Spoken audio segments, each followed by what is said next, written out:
Hi friends, എല്ലാവർക്കും മറ്റൊരു വീഡിയോയിലോട്ട് സ്വാഗതം. അപ്പോൾ ഇന്നത്തെ വീഡിയോ എന്താണെന്ന് പറയട്ടെ. ഇന്നത്തെ വീഡിയോ ഒരു ബീഫ് അച്ചാറിന്റെ വീഡിയോ ആണ്. അപ്പോൾ നമുക്ക് നേരെ വീഡിയോയിലോട്ട് പോവാം.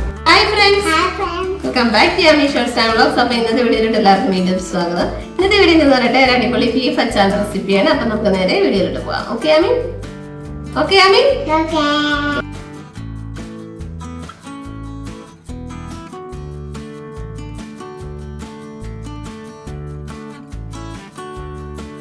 ഈ ഒരു ബീഫ് അച്ചാർ നമുക്ക് വളരെ പെട്ടെന്ന് തന്നെ റെഡിയാക്കി എടുക്കാൻ പറ്റും. അപ്പോൾ ഇതെങ്ങനെ ഉണ്ടാക്കിയെടുത്തതെന്നും എന്തൊക്കെ ഇൻഗ്രീഡിയൻസാണ് ഞാൻ ഇതിന് വേണ്ടിയിട്ട് എടുത്തതെന്നും കൂടെ നോക്കാം. ഈ ഒരു ബീഫ് അച്ചാർ റെഡിയാക്കി എടുക്കാൻ വേണ്ടിയിട്ട് ഞാൻ ഇതുപോലെ ബീഫ് ഒന്ന് നന്നായിട്ട് ക്ലീൻ ചെയ്ത് കട്ട് ചെയ്തെടുത്തിട്ടുണ്ട്. ഇതുപോലെ ചെറുതായിട്ടാണ് കട്ട് ചെയ്തെടുത്തിട്ടുള്ളത്. കണ്ടില്ലേ, ഇതുപോലെ നന്നായിട്ട് ചെറുതായിട്ട് കട്ട് ചെയ്ത് വെച്ചിട്ടുണ്ട്. ഇനി നമുക്ക് ബീഫ് അച്ചാറിന് വേണ്ടിയിട്ട് ഇഞ്ചിയും വെളുത്തുള്ളിയും ഇതുപോലെ കട്ട് ചെയ്തെടുത്തിട്ടുണ്ട്. നീളത്തിൽ സ്മോളായിട്ട് കട്ട് ചെയ്തെടുത്തിട്ടുണ്ട്. പിന്നെ ആവശ്യത്തിന് വേണ്ട പച്ചമുളകും ഇതുപോലെ റൗണ്ടിൽ കട്ട് ചെയ്തെടുത്തിട്ടുണ്ട്. ഇനി നമുക്ക് ആവശ്യത്തിന് വേണ്ട പൊടികൾ, മുളക് പൊടിയാണ്, ഒരു 3 ടേബിൾ സ്പൂൺ മുളക് പൊടി എടുത്തിട്ടുണ്ട്. ആവശ്യത്തിന് വേണ്ട ഉപ്പ് എടുക്കണം. പിന്നെ നമുക്ക് ആവശ്യത്തിന് വേണ്ട മഞ്ഞൾപ്പൊടി വേണം. ഇനി വേണ്ടത് കുരുമുളക് പൊടിയാണ്. അത് കഴിഞ്ഞിട്ട് നമുക്ക് അച്ചാറിൽ ഒഴിവാക്കാൻ പറ്റാത്ത സാധനമായിട്ട് ഉലുവാപ്പൊടിയും കായപ്പൊടിയും കൂടി വേണം. ഇതിന് ശേഷം ഞാൻ എടുത്തിട്ടുള്ള ഇൻഗ്രീഡിയൻസ് കടുകും നമുക്ക് അച്ചാർ ഉണ്ടാക്കിയെടുക്കാൻ വേണ്ടിയിട്ടുള്ള നല്ലെണ്ണയുമാണ്. നല്ലെണ്ണ ഇല്ലാത്തതുകൊണ്ട് ഞാൻ സാധാ ഓയിലാണ് എടുത്തിട്ടുള്ളത്. ഇനി നമുക്ക് വേണ്ടത് കുറച്ച് മാത്രം വിനാഗിരിയാണ്. ഇനി നമുക്ക് ഈ ബീഫിനെ ഒന്ന് മാരിനേറ്റ് ചെയ്ത് വെക്കാം. അപ്പോൾ അതിന് വേണ്ടിയിട്ടുണ്ടല്ലോ, ബീഫിനകത്തിലോട്ട് ആവശ്യത്തിന് വേണ്ട ഉപ്പും പിന്നെ നമുക്ക് കുറച്ച് മാത്രം മുളക് പൊടിയും ആവശ്യത്തിന് വേണ്ട മഞ്ഞൾപ്പൊടിയും കുരുമുളക് പൊടിയും കൂടി ഇട്ടിട്ട് നന്നായിട്ടൊന്ന് മാരിനേറ്റ് ചെയ്ത് വെക്കാം. അപ്പോൾ ഈ മഞ്ഞൾപ്പൊടിയും കുരുമുളക് പൊടിയൊക്കെ നമ്മൾ മാരിനേറ്റ് ചെയ്യുന്ന സമയത്ത് മാത്രമേ ഇടുന്നുള്ളൂ. പിന്നെ അച്ചാറിൽ പ്രത്യേകമായിട്ടൊന്നും ഇടണില്ല. നന്നായിട്ടൊന്ന് മാരിനേറ്റ് ചെയ്ത് വെച്ചതിന് ശേഷം ഉണ്ടല്ലോ, ഒരു 30 മിനിറ്റിൽ നമുക്കിതിനെ ഒന്ന് റെസ്റ്റ് ചെയ്യാനായിട്ട് മാറ്റി വയ്ക്കാം. ഒരു 30 മിനിറ്റ് ഒക്കെ കഴിഞ്ഞതിന് ശേഷം ഉണ്ടല്ലോ, നമുക്ക് ഈ മാരിനേറ്റ് ചെയ്തിട്ടുള്ള ബീഫ് ഉണ്ടല്ലോ, ഇതിനെ ഒന്ന് വേവിച്ചെടുക്കാം. അപ്പോൾ അതിന് വേണ്ടിയിട്ടൊരു കുക്കറിനകത്തിലോട്ട് ഞാൻ ഈ മാരിനേറ്റ് ചെയ്ത് വെച്ചിട്ടുള്ള ബീഫിനെയൊക്കെ ഇട്ടിട്ടുണ്ട്. ഇനി ഈ ബീഫ് ഒന്ന് വേവുന്ന വരെ നമുക്ക് കുക്കറിനകത്തിലൊന്ന് വേവിച്ചെടുക്കാം. അപ്പോൾ ഏകദേശം നമ്മളുടെ ബീഫൊക്കെ വെന്തിട്ടുണ്ട്.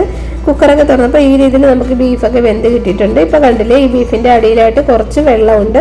അപ്പോൾ ഈ വെള്ളം കൂടി ഒന്ന് വറ്റിച്ചെടുത്തതിന് ശേഷം നമുക്ക് ഈ ബീഫിനെ ഒന്ന് ഫ്രൈ ചെയ്തെടുക്കാം. അപ്പോൾ ഞാൻ വെള്ളമൊക്കെ വറ്റിച്ചെടുത്തിട്ടുണ്ട്. ഇനി ഒരു പാൻ എടുത്ത് ഗ്യാസിൽ വെക്കാം. എന്നിട്ട് പാൻ ചൂടായി വരുമ്പോഴല്ലോ നമുക്ക് ഓയിൽ ഒഴിച്ചു കൊടുക്കാം. ഈ ഓയിലൊക്കെ ഒന്ന് ചൂടായി വരുമ്പോൾ നമുക്ക് വേവിച്ച് വെച്ചിട്ടുള്ള ബീഫ് ഇട്ട് ഫ്രൈ ചെയ്തെടുക്കാം. അപ്പോൾ ഞാൻ ബീഫ് ഇട്ട് കൊടുത്തിട്ടുണ്ട്. ഫ്രൈ ആക്കി എടുക്കാം. ഇത് ഇടയ്ക്കിടയ്ക്ക് ഒന്ന് ഇളക്കി കൊടുക്കുക. എന്നിട്ട് ഈ ബീഫ് ഒന്ന് ബ്രൗൺ കളറൊക്കെ ആയി വരുമ്പോൾ നമ്മുടെ ബീഫ് ഫ്രൈ ആയിട്ടുണ്ടാവും. ആ ഒരു സമയത്ത് നമുക്ക് ബീഫ് എണ്ണയിൽ നിന്ന് മാറ്റാം.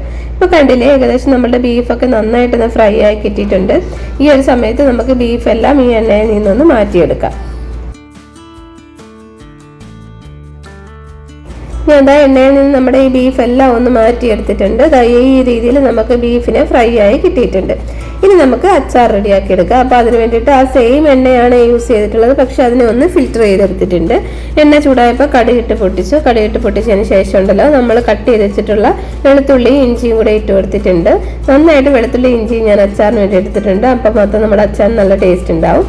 അപ്പം വെളുത്തുള്ളി ഇഞ്ചിയൊക്കെ ഉണ്ടല്ലോ, നന്നായിട്ടൊന്ന് വഴറ്റിയെടുത്തതിന് ശേഷം നമുക്ക് കട്ട് ചെയ്ത് വെച്ചിട്ടുള്ള പച്ചമുളകും കൂടി ഇട്ട് കൊടുക്കാം. അപ്പോൾ ഏകദേശം നമ്മുടെ വെളുത്തുള്ളി ഇഞ്ചിയൊക്കെ ഒന്ന് വാടി വന്ന സമയത്ത് പച്ചമുളകും കൂടി ഇട്ട് കൊടുത്തിട്ടുണ്ട്. ഇനി ഈ പച്ചമുളകും കൂടി ഇട്ട് നന്നായിട്ടൊന്ന് വഴറ്റിയെടുക്കാം.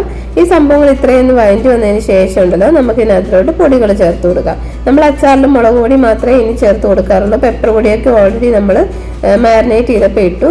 ഇനി നമുക്ക് വഴറ്റി വന്നപ്പോൾ ഉണ്ടല്ലോ, നമ്മളെടുത്ത് വെച്ചിട്ടുള്ള ബാക്കി മുളക് പൊടി കൂടി ഇട്ട് കൊടുക്കാം. എന്നിട്ട് ഈ മുളക് പൊടി ഇടുമ്പോൾ ഒന്ന് ഫ്ലെയിം കുറച്ച് വയ്ക്കാൻ ശ്രദ്ധിക്കുക. എന്നിട്ട് ഇതിൻ്റെ പച്ചമണം ഒന്ന് മാറുന്നവരെ നന്നായിട്ട് ഇളക്കി കൊടുക്കുക.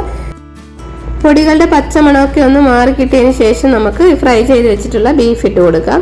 അപ്പോൾ ഏകദേശം നമ്മുടെ പൊടികളൊക്കെ പച്ചമണം മാറിയപ്പോൾ ഞാൻ ഈ ഫ്രൈ ചെയ്ത് വെച്ചിട്ടുള്ള ബീഫ് ഇട്ട് കൊടുത്തിട്ടുണ്ട്. ബീഫും കൂടെ ഇട്ട് കൊടുത്തതിന് ശേഷം നമുക്ക് ഇതെല്ലാം കൂടി നന്നായിട്ടൊന്ന് ഇളക്കി മിക്സ് ചെയ്ത് കൊടുക്കാം. അപ്പോൾ ഞാൻ നന്നായിട്ടൊന്ന് ഇളക്കി മിക്സ് ചെയ്ത് കൊടുത്തിട്ടുണ്ട്. നമ്മളിത് നന്നായിട്ട് ഇളക്കി മിക്സ് ചെയ്തതിന് ശേഷം നമുക്കൊരു 3 ഇൻഗ്രീഡിയൻസ് കൂടി ഇതിനകത്തോട്ട് ആഡ് ചെയ്ത് കൊടുക്കുന്നുണ്ട്. അപ്പോൾ ബീഫൊക്കെ നന്നായിട്ട് ഇളക്കി മിക്സ് ചെയ്തതിന് ശേഷം ഞാൻ ഇതിനകത്തോട്ട് 1 ടീസ്പൂൺ മാത്രം ഉലുവാപ്പൊടി ഇട്ട് കൊടുത്തിട്ടുണ്ട്.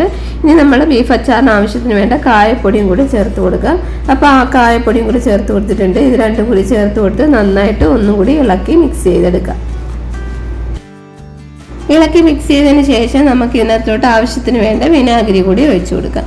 അപ്പോൾ ഞാൻ ഇവിടെ വിനാഗിരി കൂടി ഒഴിച്ചു കൊടുത്തിട്ടുണ്ട്. നന്നായിട്ട് ഇളക്കി മിക്സ് ചെയ്ത് ഒരു ചെറുതായിട്ടൊന്ന് തിളപ്പിച്ചെടുക്കേണ്ട ആവശ്യം മാത്രമേ ഉള്ളൂ. നമ്മുടെ ബീഫ് അച്ചാർ റെഡി ആയിട്ടുണ്ടാവും. വളരെ ടേസ്റ്റി ആയിട്ടുള്ള ഒരു ബീഫ് അച്ചാറാണ്. എല്ലാവരും ഒന്ന് ട്രൈ ചെയ്ത് നോക്കിക്കോളൂ. കാണുമ്പോൾ തന്നെ അറിയാമല്ലോ. അതുപോലെ തന്നെയാണ് കഴിക്കുമ്പോഴും സൈഡ് ഡിഷായിട്ട് ചോറിൻ്റെ കൂടെ കഴിക്കാൻ പെർഫെക്റ്റ് ആയിട്ടുള്ള ഒരു അച്ചാറാണ്. അപ്പോൾ ഫ്രണ്ട്സ്, നമ്മുടെ ബീഫ് അച്ചാറിൻ്റെ റെസിപ്പിയൊക്കെ എല്ലാവർക്കും ഇഷ്ടപ്പെട്ടതായിരിക്കണം. അപ്പോൾ വീഡിയോ ഇഷ്ടപ്പെട്ട് കഴിഞ്ഞാൽ എല്ലാവരും ലൈക്ക് ചെയ്യുക, കമൻറ്റ്, സബ്സ്ക്രൈബ് ചെയ്യുക. മറ്റൊരു റെസിപ്പിയായിട്ട് നമുക്ക് വീണ്ടും കാണാം. ബൈ.